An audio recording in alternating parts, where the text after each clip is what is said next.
অপেক্ষা থেমে আছে অচেনা এক বাঁকের আগমনের প্রতীক্ষায়। ইতিহাস যেন নিঃশ্বাস ধরে রেখেছে, কবে যে আকাশ ফাটবে, কবে যে রণভেরি বাজবে। মঞ্চ সাজানো, চরিত্ররা একে একে প্রবেশ করছে এবং এবার সংলাপ ছড়িয়ে পড়ছে রাজনীতির প্রাচীন অমীমাংসিত অরণ্যে। তেহরান, অগ্নিগর্ভ শহর, সতর্ক করেছে তার প্রতিবেশীদের, এই ভূমি যেন বহন না করে আগুনের ডানাপ্রাপ্ত বার্তাবাহককে। পারস্য উপসাগরের বাতাস যেন কাঁপছে শঙ্কায়। তেল সমৃদ্ধ এই অঞ্চল, যার শান্তি নির্ভর করে স্থিতিশীল পরিবহন ব্যবস্থার উপর, আজ দাঁড়িয়ে আছে অনিশ্চয়তার মুখোমুখি। এদিকে আলোচনার দাবি জানিয়ে বসেছেন সেই পরিচিত কণ্ঠ ডোনাল্ড ট্রাম্প, সরাসরি আত্মবিশ্বাসী, অথচ তেহরানের প্রতিধ্বনি এসেছে ধৈর্যের ছায়ায় ঢাকা, কূটনৈতিক পরোক্ষতায় মোড়ানো, দীর্ঘদিনের বিশ্বস্ত মধ্যস্থতাকারী ওমানের ছায়ায়।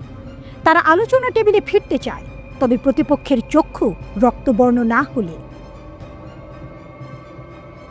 একজন ঊর্ধ্বতন ইরানি কর্মকর্তা রয়টার্সকে জানিয়েছেন, এই পরোক্ষ আলোচনা ওয়াশিংটনের রাজনৈতিক আন্তরিকতার পরিমাপ করার সুযোগ তৈরি করে। হ্যাঁ, পথটি মসৃণ নয়, তবে বার্তা অনুকূল হলে সংলাপ শুরু হতে পারে শিগগিরই।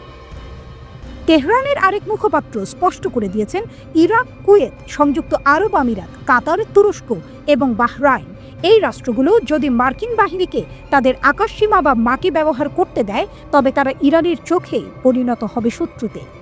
এ ধরনের পদক্ষেপ মারাত্মক পরিণতি ডেকে আনবে, এমনই হুঁশিয়ারি। সর্বোচ্চ নেতা আয়াতুল্লাহ খামেনি ইতোমধ্যে দেশটির সশস্ত্র বাহিনীকে দিয়েছেন সর্বোচ্চ সতর্কতার নির্দেশ। এমন পটভূমিতে গাজা ও লেবাননের আগুন, ইয়েমেনের বারুদের গন্ধ, সিরিয়ার শাসন পরিবর্তনের চেষ্টা এবং ইরান ইসরায়েল সংঘর্ষের শঙ্কায় দাউ দাউ করে জ্বলছে উত্তেজনার দাবানল। আর এই সব কিছুর পেছনে দাঁড়িয়ে ট্রাম্পের হুমকি, যেন সবকিছুর ওপর ছড়ানো এক ভয়ানক ছায়া। রয়টার্স জানায়, ইরানের সতর্কবার্তার বিষয়ে ইরাক, কুয়েত, সংযুক্ত আরব আমিরাত, কাতার ও বাহরাইন সরকারের মুখপাত্র মন্তব্যের জন্য জানানো অনুরোধে তাৎক্ষণিকভাবে সাড়া দেয়নি। তুরস্কের পররাষ্ট্র মন্ত্রণালয় জানিয়েছে, এই ধরনের কোনো সতর্কতা জানানো হয়েছে কিনা তা তাদের জানা নেই, তবে অন্য চ্যানেলেও এ ধরনের বার্তা দেওয়া যায়। ইরানের রাষ্ট্রায়ত্ত গণমাধ্যম জানিয়েছে, কুয়েত ইরানকে আশ্বস্ত করেছে যে তারা তাদের মাটি থেকে অন্য কোনো দেশের প্রতি আক্রমণাত্মক পদক্ষেপ পরিচালনার বিষয়টি মেনে নেবে না।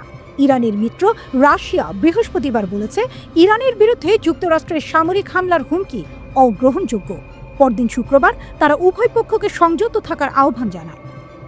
শেষে ইতিহাসের ক্যানভাসে রং তুলছে এক দুর্দান্ত অনিশ্চয়তা। খেলার মাঠ নয়, এ যুদ্ধের মাঠ। এখানে গোল নেই, আছে পরমাণু। এখানে রেফারি নেই, আছে হুমকি আর জবাব। আর পেছনে অপেক্ষায় দাঁড়িয়ে আছে বিশ্ব, জানতে চায় পরবর্তী বাঁশি কখন বাজবে, কাকে দেখাবে লাল কার্ড। এখন চোখ উপসাগরের দিকে, গ্যালারিতে বসে সারা দুনিয়া, আর খেলোয়াড়রা তারা নিজেদের ভাগ্য লিখছে খামেনির চোখে, ট্রাম্পের টুইটে আর রণাঙ্গনের ছায়ায়।